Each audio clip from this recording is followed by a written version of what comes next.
Planned 8-hour water outage in Cape Town on Tuesday. Planned maintenance by the City of Cape Town will result in an 8-hour water outage in most areas from Tuesday, March 5th.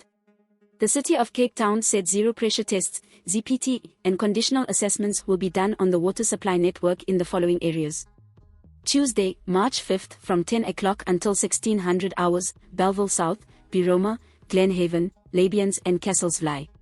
Wednesday, March 6th from 9 o'clock until 1600 hours, Somerset Ridge, Westridge in Somerset West and Odders Estate in Bizwini, Somerset West. Thursday, March 7th from 10 o'clock until 1600 hours, Bellville South, Biroma, Glenhaven, Labians and Castles-Vlei. The City of Cape Town said maintenance work, including pipe and valve installations, repairs and replacements will result in water supply disruption to these areas. Plumstead, the maintenance team will be installing new control valves on the water supply network in Plumstead from 9 o'clock until 1700 hours on Wednesday, March 6th. The Metro Municipality said that this will require that the water supply in St. John's, Burnham and Dordrecht roads and surrounds be shut off during this period to enable the work to be done safely. Please subscribe for more news updates. This is Leah for the South African.